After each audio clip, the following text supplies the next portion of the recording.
Hi friends, welcome to yummy cooking. இன்றைக்கி நம்ம yummy குக்கிங்கில் டிஃபன் சாம்பார் எப்படி செய்கிறதுன்னு பார்க்க போகிறோம். அதுவும் 10 நிமிஷத்தில் ரொம்ப ஈஸியாக டேஸ்டான சாம்பார் எப்படி செய்கிறதுன்னு பார்க்கலாம். இது இட்லி, தோசை, பொங்கலுக்கெல்லாம் ரொம்பவே சூப்பராக இருக்கும். இந்த சாம்பார் செய்கிறதுக்கு ஒரு குக்கரில் 100 கிராம் துவரம்பருப்பை நல்லா வாஷ் பண்ணிவிட்டு ஆட் பண்ணிவிடுங்க. இது கூடவே 2 வெங்காயத்தை பொடியாக கட் பண்ணிவிட்டு ஆட் பண்ணிவிடுங்க.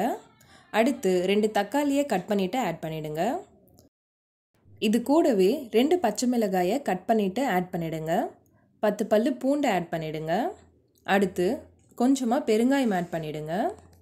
ஆட் பண்ணிவிட்டு இதில் 1/2 ஸ்பூன் மஞ்சள் தூள், 1 ஸ்பூன் மிளகாய் தூள் ஆட் பண்ணிவிடுங்க. இது கூடவே 5 கத்திரிக்காயை இந்த மாதிரி சின்ன சின்னதாக கட் பண்ணிவிட்டு ஆட் பண்ணிவிடுங்க. இப்போ இதில் 2 டம்ளர் தண்ணி சேர்த்துட்டு குக்கரை மூடி மீடியம் ஃப்ளேமில் 5 விசில் வச்சு எடுத்துக்கோங்க. குக்கரோட ப்ரெஷர் ஃபுல்லாக போனதும் குக்கரை ஓப்பன் பண்ணிவிடுங்க. இப்போ பாருங்கள், பருப்பு, கத்திரிக்காய் எல்லாமே நல்லா வெந்து வந்திருக்கு. இப்போது மற்ற வச்சு இதை நல்லா கடைஞ்சி விடுங்க. அடுத்து இதில் சாம்பாருக்கு தேவையான அளவுக்கு தண்ணி ஆட் பண்ணிவிடுங்க. நான் 1 டம்ளர் தண்ணி ஆட் பண்ணியிருக்கேன். இது கூடவே தேவையான அளவுக்கு உப்பு சேர்த்துட்டு நல்லா மிக்ஸ் பண்ணி விடுங்க.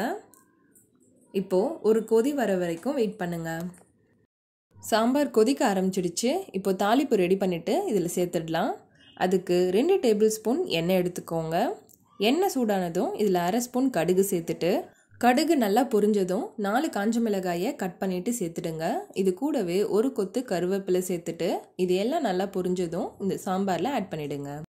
இப்போ இதை நல்லா மிக்ஸ் பண்ணி விட்டுட்டு இதில் கொஞ்சமாக கொத்தமல்லியை கட் பண்ணிவிட்டு ஆட் பண்ணிவிடுங்க.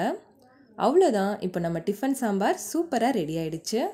இட்லி, தோசை, பொங்கலுக்கெல்லாம் இது ரொம்பவே சூப்பராக இருக்கும். இதே மாதிரி நீங்களும் வீட்டில் ட்ரை பண்ணி பாருங்கள். இந்த ரெசிபி உங்களுக்கு பிடிச்சிருந்தா நம்ம யம்மி குக்கிங் சேனலை சப்ஸ்கிரைப் பண்ணுங்கள், லைக் பண்ணுங்கள், ஷேர் பண்ணுங்கள். அண்ட் நீங்கள் ட்ரை பண்ணி பார்த்துட்டு எப்படி இருந்ததுன்னு கமெண்ட் பண்ணுங்கள்.